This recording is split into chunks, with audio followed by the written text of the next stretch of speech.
আল্লাহ সুবহানাহু বললেন, যারা আল্লাহর দিকে দৌড়ায়, আল্লাহর ডাক এসেছে, তখন সে আল্লাহকে ব্যস্ততা দেখায় না। যিনি আপনাকে ব্যস্ততা দিয়েছেন, যিনি আপনাকে সম্পদ দিয়েছেন, তাকে আপনি ব্যস্ততা দেখান না। আল্লাহ সুবহানাহু বললেন, ওয়ায়াউমা ইয়াহশুরুহুম ওয়া মা ইয়াবুদুনা মিন দুনিল্লাহ। একদিন আল্লাহ সুবহানাহু ওয়া তাআলা আমাদের সবাইকে একত্রিত করবেন। এমনকি আপনার ব্যবসা বাণিজ্য, আপনার চাকরি বাকরি, আপনার ফ্যামিলি এঙ্গেজমেন্ট, সব কিছুকে আল্লাহ সুবহানাহু ওয়া তাআলা একত্রিত করবেন। এমনকি আপনাদের সন্তানদেরকে একত্রিত করবেন আপনার সামনে। এবং আল্লাহ সুবহানাহু ওয়া তাআলা তখন বলবেন, এই আপনার সন্তানদেরকে, আপনার সম্পদকে, আপনার ব্যস্ততাকে, আপনার ব্যবসা বাণিজ্যকে, এভরিথিং আল্লাহ তাআলা আপনার সামনে প্রেজেন্ট করবেন। এবং প্রেজেন্ট করে বলবেন, আনতুম আদলালতুম ইবাদি হাউলাই, তোমরা কি আমার এই বান্দাদেরকে ব্যস্ত করে রেখেছিলে? কোরআনের সূরাতু আন-নূরের একটি আয়াত একটু আমি ভূমিকায় বলে রাখি। আল্লাহ তাআলা বলেছেন একদল লোকের কথা, যারা সত্যিকার অর্থে মানুষ, পুরুষ অথবা নারী, this people are real man. এরা সত্যিকার অর্থে মানুষেরা, কেবল 2 পা এবং 2 হাত বিশিষ্ট মানুষই এরা নয়। এদের মধ্যে মনুষ্যত্ব আছে, মানবিক মূল্যবোধ আছে, পার্সোনালিটি, ব্যক্তিত্ব আছে, আইডেন্টিটি আছে। এই সকল ব্যক্তিদের ডেফিনেশন আল্লাহ সুবহানাহু ওয়া তাআলা দিলেন। বলেন যে রিজালুন, একদল লোক আছে এরকম, লা তুলহিহিম তিজারাতুন ওয়ালা বাইউন আন যিকরিল্লাহ। কোনো ব্যবসায়িক ব্যস্ততা এবং অন্য কোনো ধরনের প্রফেশন, প্রি অকুপেশন তাদেরকে আল্লাহ সুবহানাহু ওয়া তাআলা এর জিকির থেকে বিরত রাখতে পারে না। যত ধরনের এঙ্গেজমেন্টই তাদের থাকুক না কেন, যত ব্যস্ততাই তাদের মাঝে থাকুক না কেন, যত ধরনের কনসার্ন, উদ্বেগ, উৎকণ্ঠা তাদের থাকুক না কেন, কোনো কিছুই আল্লাহর জিকির থেকে তাদেরকে দূরে রাখতে পারে না। ওয়া ইকামিস সালাহ, এবং নামাজ আদায় করা, যাকাত আদায় করা, এগুলো থেকে তাদেরকে দূরে রাখতে পারে না। বরং তারা ইয়াখাফুনা ইয়াওমান তাতাকাল্লাবু ফিহিল কুলুব ওয়াল আবসার, তারা এমন একটি দিনকে তারা ভয় করে, যেই দিন মানুষের চোখগুলো এবং তাদের অন্তরগুলো উল্টে যাবে, স্বাভাবিক অবস্থা থাকবে না, চোখ ছানা বড় হয়ে যাবে, বিশাল বিশাল চোখ করে তাকাবে, অন্তরে কোনো স্থিরতা থাকবে না, অস্থির থাকবে অন্তর, মনে হচ্ছে যেন হার্টবিট এমন বাড়বে যে কোনো সময় হার্ট ফেল করতে পারে। এরকম একটি ভয়াবহ দিনের অপেক্ষায়, বরং ওই দিনের প্রস্তুতিতে তারা তাদের নিজেকে ব্যস্ত রাখে। এবং আল্লাহ সুবহানাহু ওয়া তাআলা বললেন, এই জাতীয় ব্যক্তিদের তাদের অবস্থা হলো, আল্লাহ সুবহানাহু ওয়া তাআলা লিয়াজজিয়াহুমুল্লাহু আহসানা মা আমিলু ওয়া ইয়াজিদাহুম মিন ফাদলি আল্লাহু ইয়ারযুকু মান ইয়াশাউ বিগয়রি হিসাব। এদের 3 ধরনের পুরস্কার আল্লাহ তাআলা দেবেন। পুরস্কার কথা আমি একটু পরে বলছি, তার আগে বলছি যে হোয়াট ইজ দ্য জিকির অর রিমেম্ব্রেন্স অফ আল্লাহ। আল্লাহর জিকির মানে কি? আল্লাহর স্মরণ মানে কি? আল্লাহ সুবহানাহু ওয়া তাআলার স্মরণ মানে হচ্ছে, আপনি যেই কাজটি করেন না কেন, ইউ ডু ইট ফর আল্লাহ। আপনি এটি আল্লাহ সুবহানাহু ওয়া তাআলার সন্তুষ্টির জন্য করছেন। এটি যদি নামাজ হয়, এটি যদি রোজা হয়, এটি যদি হজ হয়, এটি যদি যাকাত হয়, যদি আল্লাহর সন্তুষ্টির জন্য না হয়, সেখানে যদি আল্লাহর জিকির না থাকে, তাহলে এটা ইবাদত হবে না। আবার যদি এটা ব্যবসা বাণিজ্য হয়, সেখানে যদি আল্লাহ সুবহানাহু ওয়া তাআলার জিকির থাকে, তাহলে সেটা কি হবে? ইবাদত হবে। এখন what is the meaning of জিকির অফ আল্লাহ? আল্লাহ সুবহানাহু ওয়া তাআলার জিকিরের মানে কি? আল্লাহর জিকিরের মানে হচ্ছে, এই কাজটি যখন আপনি করছেন, তখন আপনি আল্লাহ সুবহানাহু ওয়া তাআলার দেয়া বিধান অনুসারে আপনি কাজটি করছেন এবং আল্লাহর সন্তুষ্টির জন্য আপনি কাজটি করছেন। এমনকি আপনি যদি নামাজও পড়েন আল্লাহর সন্তুষ্টির জন্যে নয়, এটি অন্য কারোর জন্যে, তাহলে এটা শিরক হয়ে যায়। আবার আপনি যদি সাধারণ যে কোনো কাজ করেন, সেটা যদি আল্লাহ সন্তুষ্টির জন্য করেন, তাহলে সেটি ইবাদত হয়ে যায়। আল্লাহ সুবহানাহু ওয়া তাআলার জিকির মানে হচ্ছে আল্লাহ সুবহানাহু ওয়া তাআলাকে সদা সর্বদা আপনার চিন্তায় রাখা, তাকে সামনে রাখা, তার উদ্দেশ্যে কোনো কাজ সম্পাদন করা। এবং আল্লাহ সুবহানাহু ওয়া তাআলার জিকির, এটি আমাদের অন্তরে সবচেয়ে বেশি গ্রথিত এবং প্রথিত হয় কখন জানেন? এটি হচ্ছে হজের সময়। আপনি সূরাতুল বাকারা এর 189তম আয়াত থেকে শুরু করে 203 নম্বর আয়াত পর্যন্ত পড়বেন, এবং সূরাতুল হজ এর মিডল জায়গা থেকে শুরু করে পরের শেষ পর্যন্ত আপনি পড়ে দেখবেন, সব জায়গায় আলোচনা কেবল আল্লাহ সুবহানাহু ওয়া তাআলার জিকিরের। ফাইদা কাদাইতুম মানাসিকাকুম ফাযকুরুল্লাহা কাযিকরিকুম আবাআকুম আও আশাদ্দা যিকরা সুম্মা আফিদু মিন হাইসু আফাদান নাস ওয়াস্তাগফিরুল্লাহ। কেবল জিকিরের কথা আল্লাহ সুবহানাহু ওয়া তাআলা বলছেন। গোটা হজের কার্যকলাপটা এটা পুরোটাই জিকির। এটি আল্লাহ সুবহানাহু ওয়া তাআলা এর জিকিরটি আমাদের অন্তরে প্রতিস্থাপিত করে দেয়। যখনই আল্লাহ সুবহানাহু ওয়া তাআলা এর স্মরণের কোনো অকেশন আপনার সামনে আসে, তখন আপনি এটাকে ডিসকার্ড করেন না, ডেফার করেন না। আপনি বলেন না যে ঠিক আছে এটা পরে করব, বরং আপনি কাকে প্রায়োরিটি দেন? আল্লাহ সুবহানাহু ওয়া তাআলাকে। যদি আল্লাহকে আপনি প্রাধান্য দেন, তাহলে আল্লাহ সুবহানাহু ওয়া তাআলা যাদেরকে প্রাধান্য দেবেন আপনি তাদের লিস্টে থাকবেন। আপনি যদি আল্লাহ সুবহানাহু ওয়া তাআলাকে আপনার অ্যাটেনশনে রাখেন, তাহলে আল্লাহ সুবহানাহু ওয়া তাআলা আপনাকে তার অ্যাটেনশনে রাখবেন। যেমন ওই বিখ্যাত হাদিসটি আপনি জানেন, রাসূলুল্লাহ সাল্লাল্লাহু আলাইহি ওয়াসাল্লাম বলেছেন, কোনো একটি জায়গায় যদি লোকেরা একত্রিত হয়, সেখানে তারা আল্লাহ সুবহানাহু ওয়া তাআলার কথা বলে, তাহলে আল্লাহ সুবহানাহু ওয়া তাআলা বিনিময়ে তাদেরকে 4টা জিনিস দেন। এর মধ্যে একটি জিনিস হলো আল্লাহ সুবহানাহু ওয়া তাআলার সবচেয়ে নিকটবর্তী ফেরেশতারা যারা, তাদেরকে আল্লাহ ডাকেন। যেমন জিবরিলকে ডেকে বলেন, জিবরিল, লুক এট দিস পিপল, এই লোকগুলোর দিকে তাকাও তো, তারা এখানে কেন বসে আছে, তারা কেন আমার কথা বলে, তারা চায় কি? তখন জিবরিল বলেন, অথবা ফেরেশতারা বলতে থাকেন, নিকটবর্তী ফেরেশতা, জিবরিল হতে পারে, মিকাইল হতে পারে, ইসরাফিল হতে পারে, অথবা মালাকুল মাউত হতে পারে। দিস 4 আর্কএঞ্জেলস অর লিডিং এঞ্জেলস, এই 4 ফেরেশতার সামনে আল্লাহ সুবহানাহু ওয়া তাআলা এই কথা বলেন, আমারই বা মা আরাদতুম মা আরাদাহা উলাই, what this people really want, এই লোকেরা আসলে চায় কি? তখন ফেরেশতারা তাদেরকে বলেন, আল্লাহ তারা এই চায়। তখন আল্লাহ সুবহানাহু ওয়া তাআলা ফেরেশতাদেরকে বলেন, তোমরা সাক্ষী থাকো, আমি এরা যা চেয়েছে তাদেরকে তাই প্রদান করলাম, এরা ক্ষমা চেয়েছে তাদেরকে ক্ষমা করে দিলাম, এরা জান্নাত চেয়েছে আমি তাদেরকে জান্নাত দিলাম, এরা জাহান্নাম থেকে মুক্তি চায় আমি তাদেরকে জাহান্নাম থেকে মুক্তি দিয়ে দিলাম। আল্লাহ সুবহানাহু ওয়া তাআলাকে আপনি স্মরণ করছেন, বিনিময়ে Allah is remembering your name. Even Allah mentions your name, not your name also, the name of your forefathers, your fathers, your mothers. আল্লাহ সুবহানাহু ওয়া তাআলা বাবার, আপনার বাবার নামও উল্লেখ করেন, ফুলান ইবনে ফুলান, the son, he is the son of that man. এই লোকের ছেলে অথবা তার মেয়ে, বাবার নাম উল্লেখ করেন, মায়ের নাম উল্লেখ করা হয়, এবং তাদের নাম উল্লেখ করে আল্লাহ সুবহানাহু ওয়া তাআলা ফেরেশতাদের সামনে আপনাদের কথা বলেন। মানে আল্লাহকে যেহেতু আপনি প্রায়োরিটি দিয়েছেন, আল্লাহকে প্রায়োরিটি দিলে আল্লাহ আপনাকে প্রায়োরিটি দেন। আল্লাহকে স্মরণ করলে আল্লাহ সুবহানাহু ওয়া তাআলা আপনাকে স্মরণ করেন। আল্লাহর জন্য সময় দিলে আল্লাহ আপনার সময়ের মধ্যে বারাকা দেন। আল্লাহর জন্য সময় ব্যয় করলে আল্লাহ সুবহানাহু ওয়া তাআলা আপনার সময়ের মধ্যে বারাকা প্রদান করেন। আল্লাহর জন্য সম্পদ ব্যয় করলে আল্লাহ আপনার সম্পদের মধ্যে বারাকা দেন। যেমন কেউ যদি আল্লাহর রাস্তায় এক দান করে, একটি বীজের উদাহরণ দিয়ে আল্লাহ তাআলা বললেন, কেউ যদি আল্লাহর রাস্তায় এক দান করে, তাহলে বিনিময়ে আল্লাহ সুবহানাহু ওয়া তাআলা তাকে 700 গুণ প্রদান করবেন। 700 গুণ মানে কি? এর যদি 100 হয় তাহলে এটা কত হয়? এর যদি 1000 হয় তাহলে 700 গুণ, এবার হিসাব করেন। 700 গুণ, এটা কিন্তু 1 গুণ, 2 গুণ, 3 গুণ। পৃথিবীর কোনো ইতিহাসে কোনো জিনিস 700 গুণ বাড়ে না, এটা ইম্পসিবল। কিন্তু আল্লাহ সুবহানাহু ওয়া তাআলা ইমিডিয়েটলি এটাকে 700 গুণ করে দেন। এরপরে আল্লাহ তাআলা বললেন, আল্লাহু ইউদাইফু লিমান ইয়াশা, বাট আল্লাহ সুবহানাহু ওয়া তাআলা doesn't stop at multiplying it for 700 Times. এটাকে আল্লাহ সুবহানাহু ওয়া তাআলা 700 গুণ বাড়িয়ে তিনি থামেন না। কিছু কিছু লোক এত স্পেশাল যে 700 গুণে তাদেরকে মানায় না, হতে পারে আল্লাহ তাআলা তাদের জন্য 7 কোটি গুণ বাড়িয়ে দেন এটা। কারণ this people are so special to Allah. এরা আল্লাহর কাছে এত স্পেশাল, আল্লাহ মনে করেন যে এদেরকে 700 গুণ দিলে এদের যে ব্যক্তিত্ব, এই ব্যক্তিত্বের সাথে যায় না, বরং এদের জন্য আমি আরো বাড়িয়ে দেই। এবং আল্লাহ বললেন, কতটুকু আমি বাড়াবো এটা কেবল আমি জানি, আর কেউ জানে না। আল্লাহ সুবহানাহু ওয়া তাআলা কাউকে জানাননি, কারো কাছে তিনি ডিসক্লোজ করেননি। প্রিয় ভাইয়েরা এবং বোনেরা, আল্লাহ সুবহানাহু ওয়া তাআলাকে প্রাধান্য দেওয়া মানে কি? আল্লাহকে প্রাধান্য দেওয়া মানে হচ্ছে নামাজের সময় এসে তখন বোনেরা এই কথা বলবে না যে আমি তো রান্নাটা শেষ করি তারপরে আমি কি আল্লাহর ডাকে সাড়া দেব। আল্লাহ সুবহানাহু ওয়া তাআলার ডাকে সাড়া দেওয়া মানে কি? আল্লাহ সুবহানাহু ওয়া তাআলার যখন হজের প্রশ্ন চলে আসবে, আপনার সম্পদ আছে, আপনি এ কথা বলেন না যে আমি আগামী বছর না, তারপরে বছর না, তারপরে বছর, আচ্ছা 5 বছর পরে আমি যাব। এটাকে আল্লাহ সুবহানাহু ওয়া তাআলা আপনি আপনার ব্যস্ততা দেখান না। ব্যস্ততা দেন কে বলেন তো?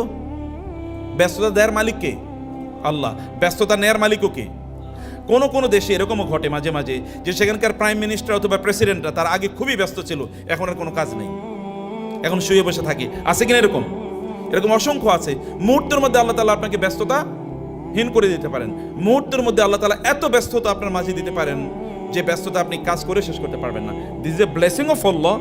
এটা আল্লাহ সুবহানাহু ওয়া তাআলার অনুগ্রহ। ফলে আল্লাহ সুবহানাহু ওয়া তাআলাকে প্রায়োরিটি দেয়া মানে হচ্ছে আল্লাহ সুবহানাহু ওয়া তাআলা আপনাকে প্রায়োরিটি লিস্টের মধ্যে রাখবেন, তিনি আপনাকে প্রথম সারির মধ্যে রাখবেন। আল্লাহ সুবহানাহু ওয়া তাআলার দিকে আমাদেরকে দৌড়ে যেতে বলেছেন। সূরাতুল জুমা আপনার প্রতি জুমায় শুনেন, ফাইযা কুদিয়াতিস সালাতু ফান্তাশিরু ফিল আরদি ওয়াবতাগু মিন ফাদলিল্লাহ ইযা নুদিয়া লিস-সালাতি মিন ইয়াউমিল জুমআতি ফাসআউ ইলা যিকরিল্লাহি ওয়া যারুল বাই'। আল্লাহ সুবহানাহু ওয়া তাআলা বলেছেন, যখন জুমার দিনের নামাজের আজান দেয়া হয় তখন তোমরা দৌড়ে যাও কি করার জন্য? ইলা যিকরিল্লাহ, আল্লাহর জিকির মানে নামাজ পড়ার জন্য তোমরা দৌড়ে যাও। কিন্তু কোরআনে আল্লাহ সুবহানাহু ওয়া তাআলা সূরাতুল মুলকে বলেছেন, হুয়াল্লাযী জাআলা লাকুমুল আরদা যালুলান ফামশু ফি মানাকিবিহা ওয়া কুলু মির রিজকিহি ওয়া ইলাইহিন নুশুর। কিন্তু দুনিয়ার জন্য আল্লাহ সুবহানাহু ওয়া তাআলা বলেছেন ফামশু ফি মানাকিবিহা, দুনিয়ার ঘাড়ে তুমি চড়ে হাঁটতে থাকো। দুনিয়ার জিনিস অর্জন করার জন্য আল্লাহ বলেছেন হাঁটতে, আর আখিরাতের জিনিস অর্জন করার জন্য আল্লাহ বলেছেন কি? দৌড়াতে। কিন্তু আমরা কি করি বলেন তো? আমরা করি পুরাটা উল্টা, দুনিয়ার জন্য দৌড়াই, আখিরাতের জন্য হাঁটি। অথবা ইন সাম কেসেস আখিরাতের জন্য আমরা হাঁটিও না, বরং আমরা ওইখানে একেবারে স্ট্যাগনেন্ট, আমরা বরং ওইখানে বদ্ধ হয়ে বসে থাকি। আল্লাহ সুবহানাহু ওয়া তাআলা যা বলেছেন তার বিপরীত কাজ আমরা করি। অথবা এইখানে এই আয়াতে আল্লাহ সুবহানাহু ওয়া তাআলা বললেন, যারা আল্লাহর দিকে দৌড়ায়, আল্লাহর ডাক এসেছে, তখন সে আল্লাহকে ব্যস্ততা দেখায় না। যিনি আপনাকে ব্যস্ততা দিয়েছেন, যিনি আপনাকে সম্পদ দিয়েছেন, তাকে আপনি ব্যস্ততা দেখান না। আল্লাহ সুবহানাহু ওয়া তাআলা বললেন, ওয়া ইয়াউমা ইয়াহশুরুহুম ওয়া মা ইয়াবুদুনা মিন দুনিল্লাহ, একদিন আল্লাহ সুবহানাহু ওয়া তাআলা আমাদের সবাইকে একত্রিত করবেন। এমনকি আপনার ব্যবসা বাণিজ্য, আপনার চাকরি বাকরি, আপনার ফ্যামিলি এঙ্গেজমেন্ট, সব কিছুকে আল্লাহ সুবহানাহু ওয়া তাআলা একত্রিত করবেন। এমনকি আপনাদের সন্তানদেরকে একত্রিত করবেন আপনার সামনে। এবং আল্লাহ সুবহানাহু ওয়া তাআলা তখন বলবেন, এই আপনার সন্তানদেরকে, আপনার সম্পদকে, আপনার ব্যস্ততাকে, আপনার ব্যবসা বাণিজ্যকে, এভরিথিং আল্লাহ তাআলা আপনার সামনে প্রেজেন্ট করবেন। এবং প্রেজেন্ট করে বলবেন, আনতুম আদলালতুম ইবাদি হাউলাই, তোমরা কি আমার এই বান্দাদেরকে ব্যস্ত করে রেখেছিলে? মানে আপনার সম্পদ, যেমন আপনার বিজনেসকে আল্লাহ সুবহানাহু ওয়া তাআলা সেদিন জীবন দেবেন, তার পক্ষে কি জীবন দেওয়া সম্ভব না? সম্ভব কিনা? আল ইয়াউমা নাখতিমু আলা আফওয়াহিহিম ওয়া তুকাল্লিমুনা আইদিহিম ওয়া তাশহাদু আরজুলুহুম বিমা কানু ইয়াকসিবুন। সেদিন কিন্তু কথা বলবে কে? সেদিন আপনার মুখ কথা বলবে না। কি কথা বলবে?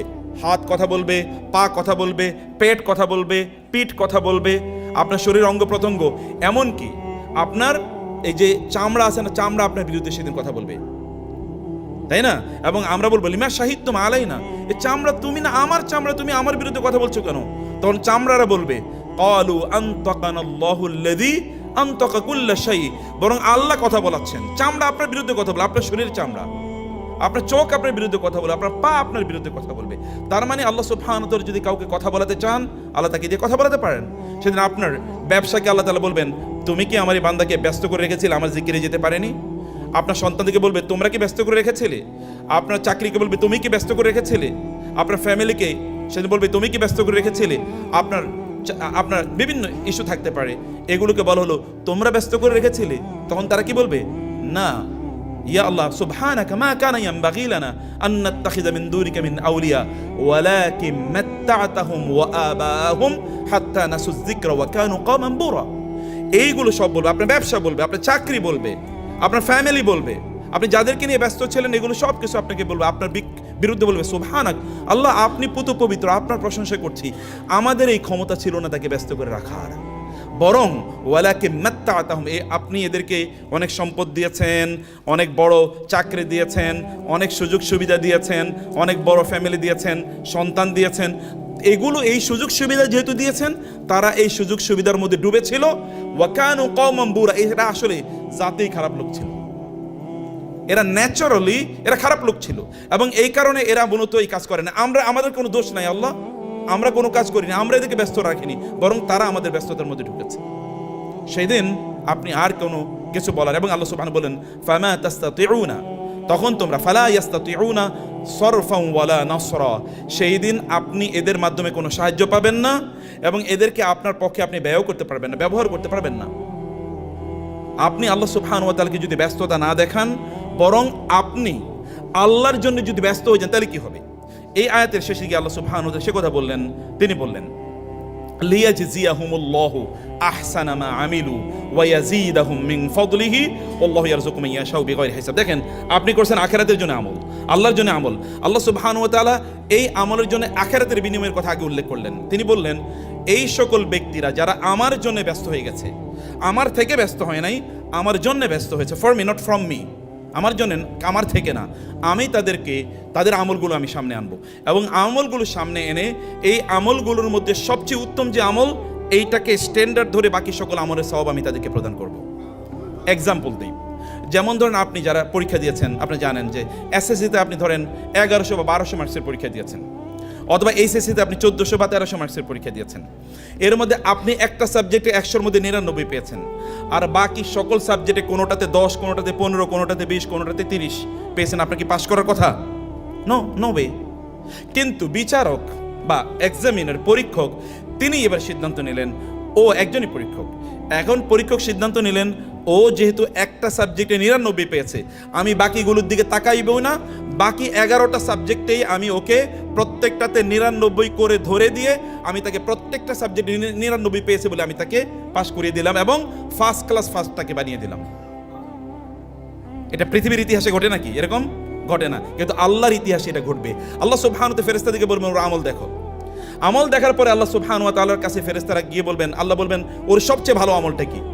ফেরেশতারা বলবেন, আল্লাহ উনি একদিন নামাজে দাঁড়িয়েছিল, নামাজে দাঁড়ার পর আপনার কথা তার মনে পড়েছে, ইমামের কেরাত তার ভালো লেগেছে, ওই দিন তিনি নামাজে এত কান্না করেছেন, সেজদায় গিয়ে কেবল আপনার কথা বলেছেন, এইটা তার জীবনের সেরা নামাজ। আল্লাহ তাআলা বলবেন, যাও ওই নামাজটা ধরে তার সকল ইবাদত, সকল নামাজকে ওই স্ট্যান্ডার্ডে ধরে ওই রকম সওয়াব তাকে দিয়ে দাও। বলবেন, আল্লাহ উনি একদিন দেখেছিল একজন মানুষ তাকে দান করতে হয়, ওই দান উনি দেখেছিল ওনার পকেটে কত টাকা আছে, সব টাকা তিনি দিয়ে দিয়েছেন, এরপরে আর কোনোদিন ওরকম দান তিনি করেন নাই। আল্লাহ তাআলা বলবেন, যাও উনি প্রতিদিনই এরকম দান করেছেন, এইরকম এক্সাম্পল ধরে প্রতিদিনের জন্য তাকে সওয়াব দিয়ে দাও। একবার আপনি করেছেন, this is the standard and the benchmark Allah will take in order to reward for your good activities. আপনার ভালো কাজের জন্য আল্লাহ সুবহানাহু ওয়া তাআলা দেন। আল্লাহ বলছেন এই কথা, লিয়াজজিয়াহুমুল্লাহু আহসানা মা আমিলু, তারা সর্বোত্তম যে আমলটি করেছে সেটাকে স্ট্যান্ডার্ড ধরে আল্লাহ তাআলা তাদেরকে জাযা প্রদান করবেন। কোথায়? In the here after, in the paradise, জান্নাতে। কিন্তু এর বিপরীতে দুনিয়াতে কি? আপনি বলবেন আমি দুনিয়ায় আল্লাহর জন্য কাজ করলাম, দুনিয়া আমি কিছু পাবো না? আল্লাহ তাআলা বললেন, ওয়া ইয়াজিদাহুম মিন ফাদলিহি, তারা যেহেতু আমার জন্য সময় ব্যয় করেছে, সম্পদ ব্যয় করেছে, এনার্জি ব্যয় করেছে, ইত্তকার ব্যয় করেছে, ব্যস্ততা ব্যয় করেছে, আমি তাদের জন্য আমার দুনিয়ার অনুগ্রহ অর্থাৎ সম্পদ, আল্লাহ তাআলা বলছেন আমি তাদের জন্য সম্পদের মাত্রা বাড়িয়ে দেব, এবং আল্লাহু ইয়ারযুকু মান ইয়াশাউ বিগাইরি হিসাব, আমি তাদেরকে এমন জায়গা থেকে রিজিক প্রদান করব সে কোনোদিন এটা ভাবতেই পারে না যে এখান থেকে আমার রিজিক আসবে, এমন জায়গা থেকে আমি তাকে রিজিক প্রদান করবো। এক্সাম্পল হিসেবে বলি, রাসূলুল্লাহ সাল্লাল্লাহু আলাইহি ওয়াসাল্লাম বলেছেন, তাবিউ বাইনাল হজ্জি ওয়াল উমরা ফাইন্নাহুমা ইয়ানফিয়ানিল ফাকরা ওয়াজ যুনুবা কামা ইয়ানফিল কিরু খুবাসাল হাদিস, তোমরা বারবার হজ এবং উমরা করো, হজ করো উমরা করো, উমরা করো হজ করো, এরকম উল্টে পাল্টা করতে থাকো। তাহলে এর কারণে আল্লাহ তাআলা দুটো জিনিস করবেন, একটা হলো আল্লাহ তাআলা তোমাদের দারিদ্র দূর করে দেবেন, তোমাদেরকে সম্পদশালী করবেন, এবং তোমাদের গুনাহগুলো মাফ করে দিয়ে তোমাদেরকে পুত পবিত্র বানিয়ে দেবেন। এটা কে বলছেন? রাসূল ইসলাম বলেছেন, আল্লাহর চেয়ে পরম সত্যবাদী আর কে আছে? ওমান আসদাকু মিনাল্লাহি কিলা হাদিসা। আর রাসূলুল্লাহ সাল্লাল্লাহু আলাইহি ওয়াসাল্লাম তো কাফেররাও বলেছে তিনি পরম সত্যবাদী, কোনোদিন বলেন না যে তিনি মিথ্যা কথা বলেছেন। তো তিনি তো মানুষের দুনিয়ার ব্যাপারে মিথ্যা কথা বলেন না, আল্লাহর ব্যাপারে মিথ্যা কথা বলবেন কিভাবে? He has never told any lie, তার জীবনে তিনি কোনোদিনই কোনো মিথ্যা কথা বলেন নাই। যদি অবস্থাটা এরকম হয়, দুনিয়ায় আপনি পাচ্ছেন অ্যাবান্ডেন্ট ইন প্লেন্টি, আর আখেরাও তো আপনি পাচ্ছেন কি স্ট্যান্ডার্ড আপনি বুঝতে পারছেন, তাহলে why should not you invest your time, your energy and your property in order to seek the pleasure of Allah in his way? কেন আপনি সেটা করবেন না? সেটা তো বেস্ট ব্যবসা, এর চেয়ে উত্তম কোনো ব্যবসা নেই। হাল আদুল্লুকুম আলা তিজারাতিন তুনজিকুম মিন আযাবিন আলিম, দিস দ্য বেস্ট বিজনেস, এর চেয়ে উত্তম কোনো বিজনেস। আপনি তো নোবেল মানুষের সাথে যদি আপনি খুবই শেষরা টাইপের লোকের সাথে ব্যবসা করেন, তাইলে ও আপনার সাথে 1 টাকা থেকে মূলানো শুরু করবে। আর যদি একটা নোবেল লোকের সাথে ব্যবসা করেন, ও আপনার সাথে দামাদামি করবে না, যাও এটা আমাকে দাও, এরপরে বলবে বিল কত হয়েছে, নাও তোমাকে বিল দিয়ে দিলাম, আচ্ছা তোমাকে আরো 1000 টাকা বেশি দিলাম, যাও 1000 টাকা নাও। এরকম নোবেল কারোর সাথে যদি আপনি ব্যবসা করেন, but if it is the creator and the owner of the heavens and the earth, যদি এমন কারোর সাথে ব্যবসা করেন যিনি সব কিছুর মালিক, তাহলে তিনি কি দিতে পারেন চিন্তা করে দেখেন তো। ব্যবসা করতে হবে কার সাথে? আল্লাহ সুবহানাহুর সাথে। এটা 1 নম্বর কথা আমি বলছি সম্মানিত ভাইরা এবং বোনেরা। 2 নম্বরে আল্লাহ সুবহানাহু ওয়া তাআলা তিনি আমাদেরকে জানিয়ে দিয়েছেন, আল্লাহ সুবহানাহু সূরাতুন নূহ, আপনারা এই সূরা নিশ্চয় পড়েন, আমার খুবই প্রিয় সূরার মধ্যে একটা। নূহ আলাইহিস সালাম আমার জন্য বিশাল বড় এক্সাম্পল। 950 বছর পর্যন্ত দাওয়াত দিয়েছে, অধিকাংশ লোকই ইসলাম গ্রহণ করে নাই, কিন্তু কি পরম ধৈর্য ধরে তিনি দাওয়াত দিয়ে গিয়েছেন। বলেন তো, আপনি তো ছেলে মেয়েদেরকে এই ফজরের নামাজে উঠো, উঠবি নাকি লাঠি নিয়ে আসবো, দ্বিতীয় শব্দে কি উঠবি নাকি লাঠি, একেবারে এদের রক্তই খারাপ, কোনটা যেরকম এই রক্তই খারাপ হয়ে গেলেন, ডাকতে ডাকতে আমার জীবন গেল, তাই না? আপনারা কিন্তু 3 নম্বরে ওইখানে চলে যান। প্রথমে বাবা উঠো, তুই উঠবি নাকি অন্য কিছু করব আমি? 2 নম্বরে তুই। কিন্তু আল্লাহ রাসূল নূহ আলাইহিস সালাম 950 বছর পর্যন্ত দাওয়াত দিল কিভাবে? Believe me, I really Cry যখন আমি সূরা পড়ি। কেমনে দাওয়াত দিল? একই লোক কতবার বলছেন বলেন তো? কয়টা লোক বলেই গেছেন। এই সূরাতে একটা অসাধারণ একটা ইস্যু আছে, সেটা হচ্ছে আল্লাহ তাআলা বলছেন, নূহ আলাইহিস সালাম বললেন, ফাকুল তুস্তাগফিরু রাব্বাকুম ইন্নাহু কানা গাফফারা। আমি তোমাদেরকে বললাম তোমরা আল্লাহর কাছে তওবা করো, ইস্তেগফার করো, আল্লাহর কাছে ক্ষমা চাও, ইস্তেগফার করো। ইন্নাহু কানা গাফফারা, তিনি ক্ষমা করে দেবেন। এবং এরপরে কি ক্ষমা করবেন? ভালো কথা শুনলাম। এরপরে তিনি বলছেন, ইউরসিলিস সামা আলাইকুম মিদরারা ওয়া ইউমদিদকুম বিআমওয়ালিন ওয়া বানিনা ওয়া ইয়াজআল লাকুম জান্নাতিন ওয়া ইয়াজআল লাকুম আনহারা। 5টা জিনিস করতে হবে। কি? ইস্তেগফার, আল্লাহ ক্ষমা করে দাও, আল্লাহ ক্ষমা করে দাও। এটা কিন্তু ওই যে আপনি মজুদদারি করলেন, 2 নম্বর জিনিস বেচলেন, আর কেবল সুবহানাল্লাহ সুবহানাল্লাহ সুবহানাল্লাহ সুবহানাল্লাহ সুবহানাল্লাহ সুবহানাল্লাহ আস্তাগফিরুল্লাহ আস্তাগফিরুল্লাহ আস্তাগফিরুল্লাহ, এরকম না। ওই আস্তাগফিরুল্লাহ পড়ার জন্য আরেকবার আস্তাগফিরুল্লাহ পড়া দরকার। মিয়া তুমি এরকম আস্তাগফিরুল্লাহ পড়ছো এই কারণে আল্লাহর কাছে ক্ষমা চাও যে আমি সরি, এভাবে আস্তাগফিরুল্লাহ বলছি, আস্তাগফিরুল্লাহ দরকার। এটা এরকম না, বরং আপনি একেবারে গভীর থেকে, অন্তর গভীর থেকে, আপনি গভীর উপলব্ধি থেকে আপনি কি বললেন? আস্তাগফিরুল্লাহ। আপনি বলেন আস্তাগফিরুল্লাহ ওয়া আতুবু ইলাইহি, আল্লাহ আপনি আমাকে ক্ষমা করে দেন, আল্লাহ আপনি আমাকে ক্ষমা করে দেন। মনে রাখবেন, মানুষ কেবল গুনার কারণে ইস্তেগফার করে না। আচ্ছা, রাসূল সাল্লাল্লাহু আলাইহি ওয়াসাল্লাম ডেইলি কতবার ইস্তেগফার করতেন বলেন তো? 70 বার। আরেক হাদিস অনুসারে কয়বার? 100 বার। তার মানে সারাদিন কেবল গুনাহই করত, নাহলে এত ইস্তেগফার করে কেন? তাই না? তার মানে ইস্তেগফার কেবল গুনার ইস্যু নয়, এটা আরো অনেক ইস্যু আছে। কি ইস্যু আমি বিষয়ে বলতেছি। 2 নম্বর বিষয় হলো যে রাসূলুল্লাহ সাল্লাল্লাহু আলাইহি ওয়াসাল্লামের কথা নাইলে আমরা বাধা দিলাম। তিনি তো ইবাদতের জন্য এক্সাম্পল, মানে তিনি তো এরকম করবেনই, সব ইবাদত তিনি করবেন। ওকে, ভালো। আমরা নামাজ পড়ার পরে সালাম ফিরানোর পরে কি করি বলেন তো? আস্তাগফিরুল্লাহ আস্তাগফিরুল্লাহ আস্তাগফিরুল্লাহ। আল্লাহ নামাজ পড়ছি, খুব খারাপ কাজ করছি, এই কারণে তুমি মাফ করে দাও, আস্তাগফিরুল্লাহ, নাকি? তো নামাজ পড়ার পরে আপনি আস্তাগফিরুল্লাহ বলবেন কেন? আপনি বলবেন আলহামদুলিল্লাহ যে আমি ভালো কাজ করেছি। এবার হজের জায়গায় আসেন। আল্লাহ সুবহানাহু বলেন, ফাইদা আফাদতুম মিন আরাফাতিন সুম্মা আফিদু মিন হাইসু আফাদান নাস ওয়াস্তাগফিরুল্লাহ। তোমরা এবার আরাফাতের কাজ শেষ, আরাফাতের কাজ শেষ মানে তো হজ শেষ। এরপরে তুমি মুজদালিফায় আসবা, মুজদালিফায় তুমি ঢলের পানির মতো তুমি এবার মিনার দিকে আসো এবং বলতে থাকো আস্তাগফিরুল্লাহ আস্তাগফিরুল্লাহ আস্তাগফিরুল্লাহ। তার মানে আরাফাতে উপস্থিত হয়ে আপনি মহা অন্যায় করেছেন, এবার বলেন আল্লাহ মাফ করে দাও, ভুল করছি, মাফ করে দাও, ভুল করছি, এরকম ঘটনা নো। তার মানে কি? তার মানে ইস্তেগফার is not the issue of only আপনার অফসেটিং ইউর সিনস। আপনি যে গুনাহগুলো করেছেন এই গুনাহগুলো কেবল ইস্তেগফার মাফ করায় না, বরং এখানে আরো অনেক ইস্যু আছে। সে অনেক ইস্যু কি কি? এই অনেক ইস্যুর মধ্যে 1 নম্বর ইস্যু হলো আল্লাহ সুবহানাহু বলেছেন, তাইলে ইউরসিলিস সামা আলাইকুম মিদরারা, আসমান থেকে আল্লাহ সুবহানাহু ওয়া তাআলা মুষলধারে বর্ষণ করবেন। কি বর্ষণ করবেন? কি বৃষ্টি? তো আল্লাহ বলেন নাই, আল্লাহ তো তিনি বলেছেন ইউরসিলিস সামা আলাইকুম, আসমান, আসমান তিনি মুষলধারে, আসমান থেকে তিনি মুষলধারে বর্ষণ করবেন। কি বর্ষণ করবেন? তিনি তো বলেন আল মা।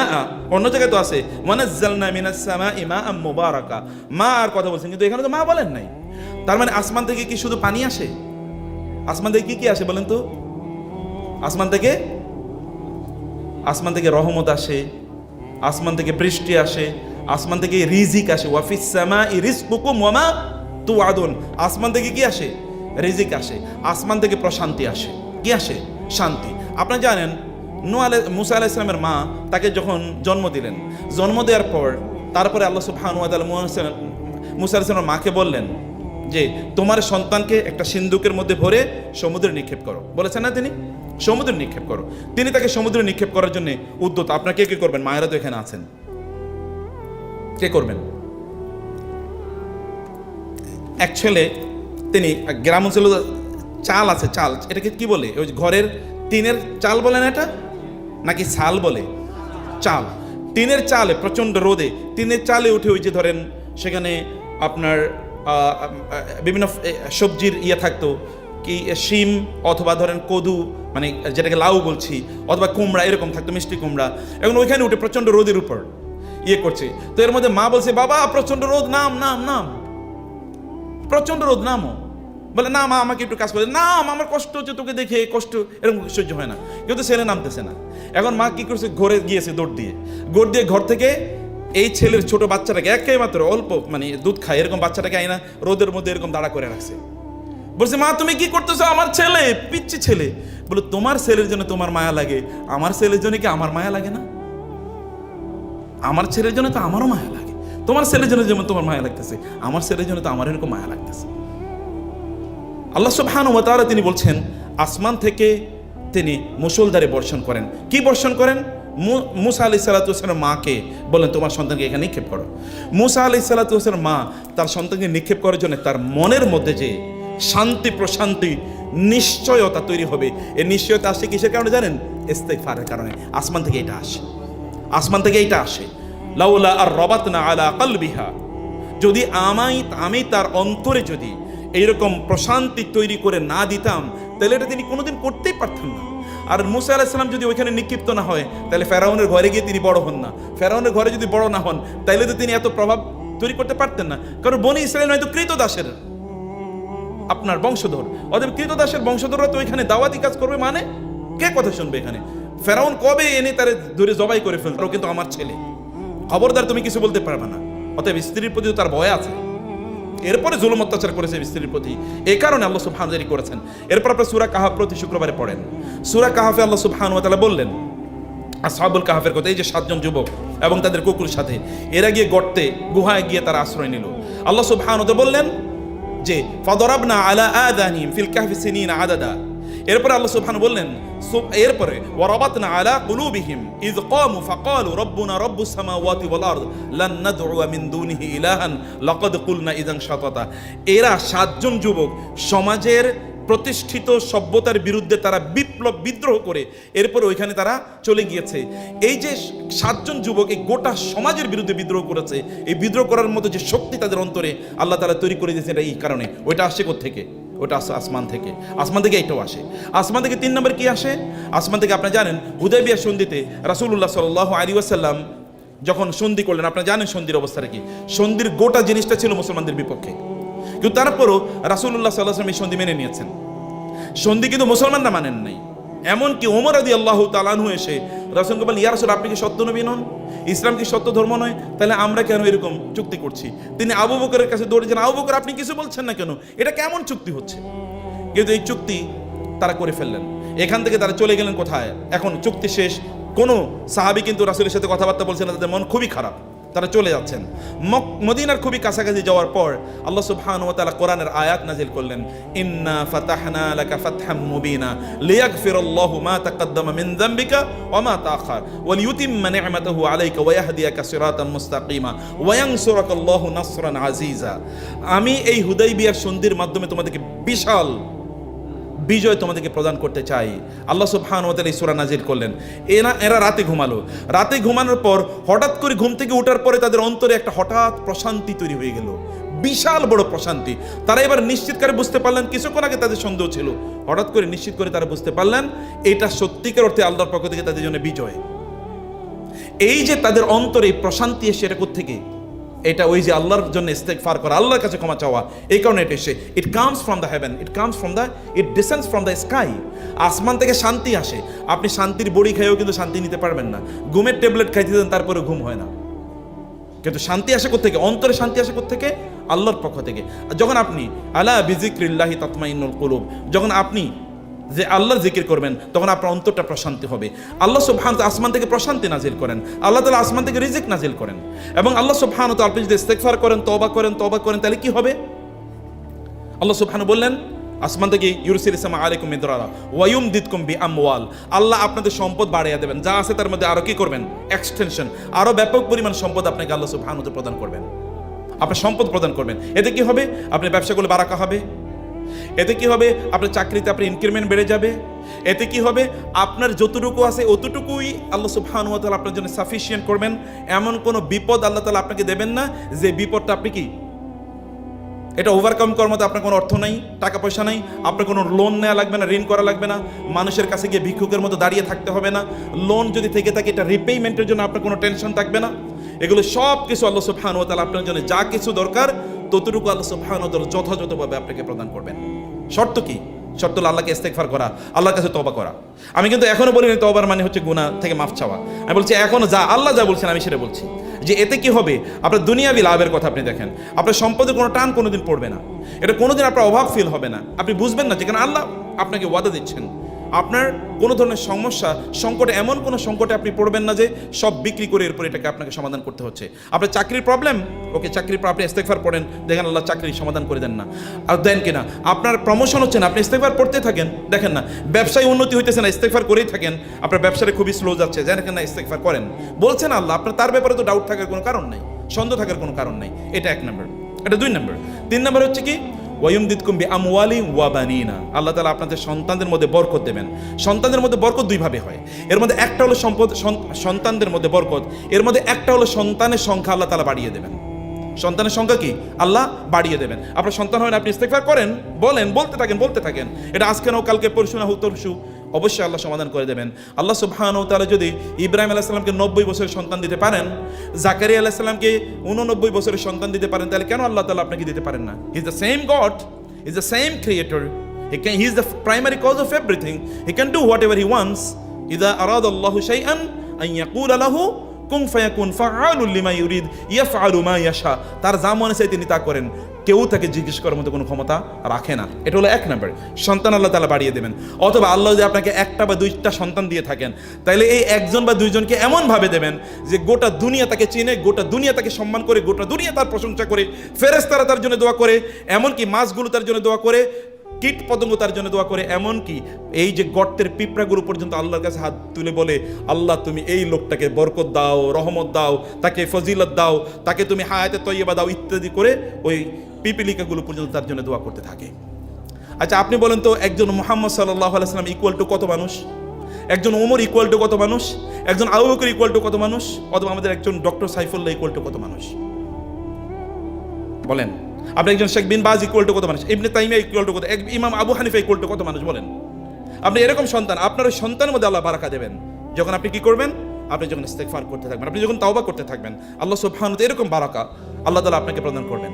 কিন্তু এটা কিন্তু আমাদের জন্য ডিস্ট্রাকটিভ। কোরআন আল্লাহ তাআলা বলেছেন, ইন্না মিন আজওয়াজিকুম ওয়া আওলাদিকুম আদুওয়াল লাকুম ইন্নামা আমওয়ালুকুম ওয়া আওলাদুকুম ফিতনা, তোমাদের সন্তান এবং তোমাদের সম্পদ তোমাদের জন্য বিপদের কারণ, এরা তোমাদের শত্রু।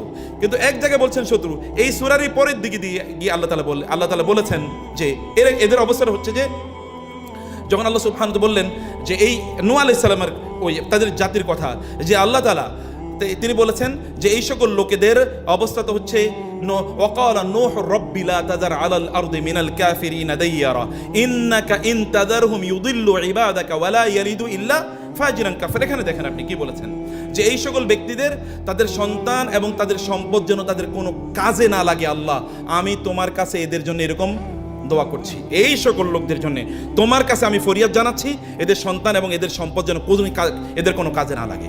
এই পৃথিবীতে বহুত লোক আছে, তাদের কোনো সন্তান, তাদের কোনো সম্পদ এখন কোনো কাজেই তাদের লাগে না। কোটি কোটি ফলোয়ার আছে, কিন্তু কোনো ফলোয়ার তার কোনো কাজে আসতে পারতেছে না।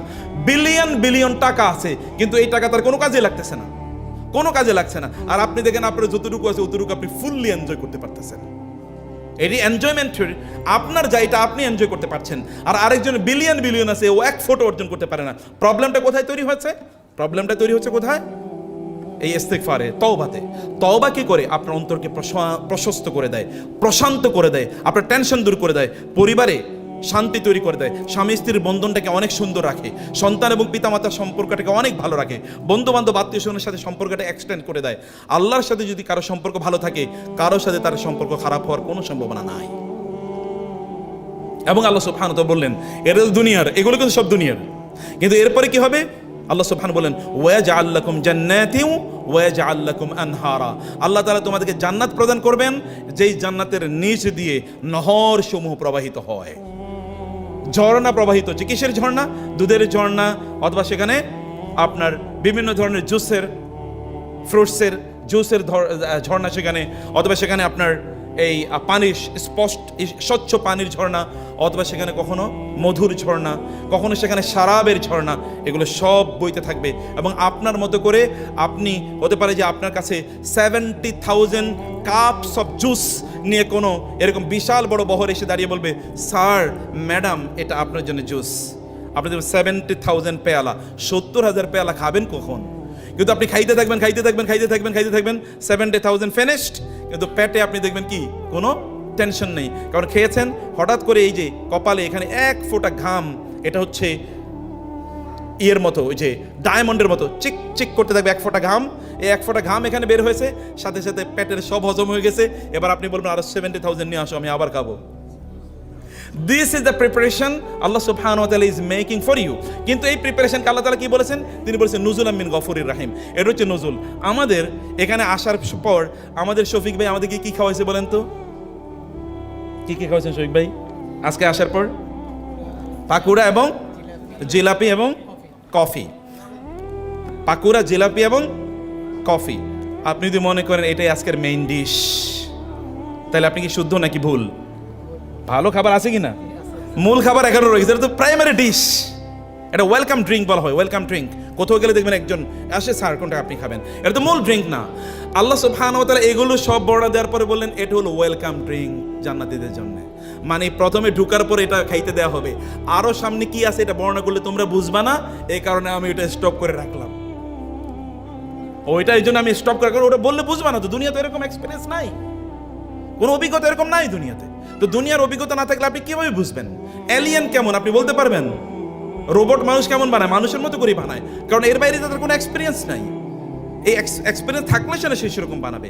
আল্লাহ তাআলা এরপরও জান্নাতে আল্লাহ তাআলা বললেন এমন কিছু আমি ব্যবস্থা করে রেখেছি যেটা কোনোদিন কোনো মানুষ চিন্তাও করতে পারে না। This is the benefit of seeking forgiveness from Allah. আপনাদের অন্তরটাকে প্রশস্ত করতে হবে। যদি মনে করেন যে আল্লাহ তাআলা আমাকে সম্পদ দিয়েছেন কিন্তু কার্পণ্য যায় নাই, ওমাই ইউকা শুহ্হা নাফসিহি ফাউলাইকা হুমুল মুফলিহুন। অন্তরের সংকীর্ণতা অথবা অন্তরের মূলত আপনার এই যে যেটাকে বলে স্টিনজিনেস, কি বলে এটা, মাইজারলিনেস, কি বলে এটাকে বাংলা, কার্পণ্য। অন্তরে কার্পণ্য থেকে যদি আপনি মুক্তি পেতে চান, তাহলে আপনাকে বেশি বেশি ইস্তেগফার করতে হবে। তখন আপনার অন্তরটা প্রশস্ত হয়ে যাবে। আলাম নাশরাহ লাকা সাদরাক ওয়া ওয়াদানা আনকা উইজরাক। আমি কি আপনার অন্তরকে প্রশস্ত করে দেইনি? আল্লাহর রাসূলের উপর আল্লাহর সবচেয়ে বড় নিয়ামত হচ্ছে এটা, যে তিনি অন্তরকে তার প্রশস্ত করে দিয়েছেন। আপনার অন্তরটা প্রশস্ত হবে যত ইস্তেগফার করবেন। অন্তর প্রশস্ত হলে তখন কি হবে? আপনি ইবাদতে, আল্লাহর ইবাদতে আপনি প্রাধান্য দেবেন। আপনি হজ প্রতিবার করতে চাইবেন। আপনি বলবেন আল্লাহ তুমি আমাকে প্রতিবার হজে নিয়ে যাও। ওই যে ডক্টর সাইফুল্লাহ বলেছেন, যেমন অনেক লোকের দেখি টাকা পয়সা নেই, প্রতি বছর হজে যায়। আবার এমন অনেক লোকের আছে টাকা পয়সার অভাব নেই, কিন্তু একবারও আল্লাহ তাআলা তাকে সেখানে যাওয়ার মতো তৌফিক তাকে প্রদান করেন না। আল্লাহ আপনার অন্তরটাকে প্রশস্ত করে দেবেন। আপনি অন্তরের দিক থেকে ধনী হবেন, সম্পদের দিক থেকে ধনী না। কিছু কিছু লোক আছে তাদের একমাত্র জিনিস যা আছে এটা হলো টাকা, আর কিচ্ছু নেই। আবার বলি, কিছু কিছু লোক আছে তাদের একমাত্র জিনিস যেটা সেটা কি? টাকা, আর কিচ্ছু নাই। কিছু কিছু লোক আছে যাদের একমাত্র জিনিস যেটা নাই এটা হলো টাকা, আর সব আছে। এখন আপনি কোন ক্যাটাগরি হতে চান? আপনি কেবল একটা জিনিসেরই মালিক এরকম হতে চান, নাকি সব কিছু আপনার থাকুক এরকম হতে চান? সেটা হতে হলে আপনাকে নিশ্চয়ই তাওবা এবং ইস্তেগফারের কাছে আসতে হবে।